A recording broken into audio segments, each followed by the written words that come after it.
സംസ്ഥാനത്തെ സൈബർ തട്ടിപ്പുകളിൽ വൻ വർധന. ഒരു ദിവസം സൈബർ സ്റ്റേഷനിലേക്ക് എത്തുന്നത് 1000-ലധികം പരാതി കോളുകളാണ്. ഒരു ദിവസം പണം നഷ്ടപ്പെട്ട പരാതിയുമായി എത്തുന്നത് 100-ന് മുകളിൽ ആളുകളുണ്ടെന്നാണ് ഇപ്പോൾ അറിയുന്നത്. ജൂൺ മാസം വരെ അറസ്റ്റിലായത് 286 ആളുകൾ. തട്ടിപ്പിലൂടെ കഴിഞ്ഞ വർഷം നഷ്ടപ്പെട്ടത് 750 കോടി രൂപയെന്നും cyber operation SP Ankit Ashok IPS 24-നോട് പറഞ്ഞു. 24 പ്രൈം ടൈം ബ്രേക്കിംഗ്. ആദ്യം നമുക്ക് അദ്ദേഹത്തിന്റെ അഭിപ്രായം കേൾക്കാം. ഏകദേശം ഒരു 1000-1500 കോള് നമുക്ക് വരും.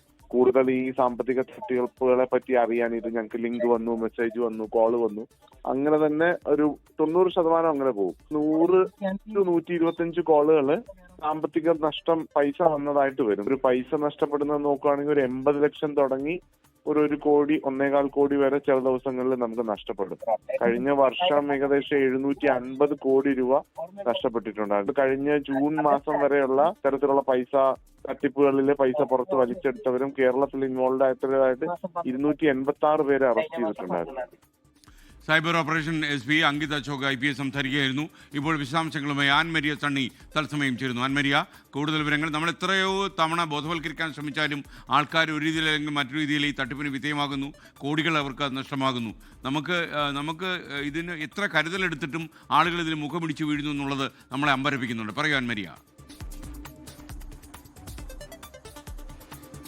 തീർച്ചയായിട്ടും നാളുകളായിട്ട് നമ്മൾ ഇതുമായി ബന്ധപ്പെട്ടിട്ടുള്ള സൈബർ തട്ടിപ്പുമായി ബന്ധപ്പെട്ട് കോടികൾ നഷ്ടപ്പെട്ടിട്ടുള്ള അല്ലെങ്കിൽ ലക്ഷങ്ങൾ നഷ്ടപ്പെട്ടിട്ടുള്ള ആളുകളുടെ വിവരങ്ങൾ അല്ലെങ്കിൽ തട്ടിപ്പിനിരയായവരുടെ കണക്കുകളൊക്കെ വെച്ച് വാർത്തകൾ നൽകുന്നതാണ്. തട്ടിപ്പിനിരയായവരുടെ പ്രതികരണം ഉൾപ്പെടെ വെച്ച് നമ്മൾ വാർത്തകൾ നൽകുന്നതാണ്.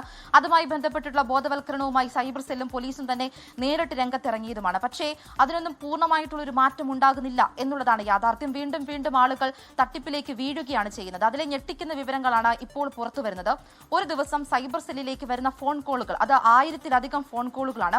അതിലൊരു 90% ആളുകൾ ഞങ്ങൾക്ക് ഇത്തരമൊരു ലിങ്ക് വാട്സപ്പിൽ അല്ലെങ്കിൽ ടെലഗ്രാമിൽ ഇത്തരമൊരു ലിങ്ക് വന്നിട്ടുണ്ട്, അതറിയാതെ ഞങ്ങൾ ഓപ്പൺ ചെയ്തു പോയി, ഇനി എന്തെങ്കിലും അതിനകത്ത് ചെയ്യാനായിട്ട് സാധിക്കുമോ, അല്ലെങ്കിൽ ചില മെസ്സേജുകൾ തങ്ങൾക്ക് വരുന്നുണ്ട് എന്നൊക്കെ അറിയിച്ചു വരുന്ന സൈബർ സെല്ലിലേക്ക് വരുന്ന കോളുകളായിരിക്കാം. പക്ഷേ അതിലൊരു 10% വരുന്ന കോളുകൾ, അത് ഒരു 100 അല്ലെങ്കിൽ 125 ഏകദേശം എണ്ണം എടുക്കുകയാണ് എങ്കിൽ ഒരു ദിവസം ആ വരുന്ന കോളുകളൊക്കെ തട്ടിപ്പിനിരയായവരായിരിക്കും. അത് കോടികൾ അല്ലെങ്കിൽ ലക്ഷങ്ങൾ നഷ്ടപ്പെട്ട ആളുകളുടെ വിവരങ്ങളായിരിക്കും, അല്ലെങ്കിൽ ആ രീതിയുമായി ബന്ധപ്പെട്ട ഫോൺ കോളുകളായിരിക്കും ഒരു ദിവസം വരുന്നത്. ചില ദിവസങ്ങളിൽ 80 ലക്ഷം അല്ലെങ്കിൽ 1.25 കോടി രൂപ വരെ നഷ്ടപ്പെട്ട കണക്കുകളുണ്ട് എന്ന് അങ്കിത് അശോകൻ പറയുന്നുണ്ട്. മറ്റൊരു കാര്യം പറയാനായിട്ടുള്ളത്, കഴിഞ്ഞ വർഷം ഈ രീതിയിൽ തട്ടിപ്പിനിരയായ കണക്കുകൾ, അത് 750 കോടി രൂപയാണ് തട്ടിപ്പിനിരയായി നഷ്ടപ്പെട്ടിരിക്കുന്നത്. ഈ ജൂൺ മാസം വരെ, ഈ കഴിഞ്ഞ ജൂൺ മാസം വരെ ഈ തട്ടിപ്പുമായി ബന്ധപ്പെട്ട സൈബർ തട്ടിപ്പുമായി ബന്ധപ്പെട്ട അറസ്റ്റിലായവരുടെ എണ്ണം അത് 286 പേരാണ് സൈബർ തട്ടിപ്പിൽ അറസ്റ്റിലായിരിക്കുന്നത്. അതിൽ മലയാളികളും ഉൾപ്പെട്ടിട്ടുണ്ട് എന്നുള്ളതാണ് യാഥാർത്ഥ്യം. മറ്റൊരു കാര്യം, കഴിഞ്ഞ കുറച്ച് ദിവസങ്ങൾക്ക് മുൻപ് നമ്മൾ കണ്ടതാണ് മട്ടാഞ്ചേരിയിൽ ഒരു വെർച്വൽ തട്ടിപ്പുമായി ബന്ധപ്പെട്ട കേസ്.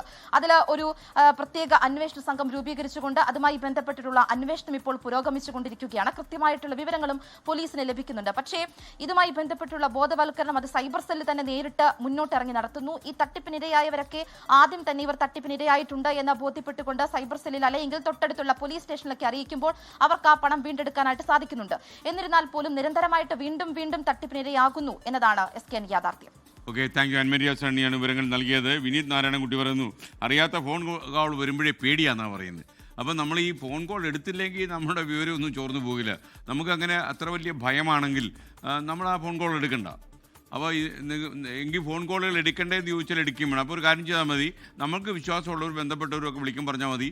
ഒരു മെസ്സേജ് അയച്ചിട്ട് വേണം വിളിക്കാൻ. അതും ഈ ചില രാത്രി നേരങ്ങളിലൊക്കെ വിളിക്കുന്ന ഈ സമയം തെറ്റി വരുന്ന കോളുകളൊന്നും നിങ്ങൾ എൻ്റർടൈൻ ചെയ്യേണ്ട കാര്യമില്ല. മാത്രമല്ല, നിങ്ങൾ വരുന്ന ചില മെസ്സേജുകൾ, ചില ഫ്രോഡ് മെസ്സേജുകൾ വന്ന് അത് ഓപ്പൺ ആയാൽ തന്നെ ഒരു ബാങ്കിന് പണം പോയി എന്ന് പറഞ്ഞ് വാർത്ത വന്നിരുന്നു.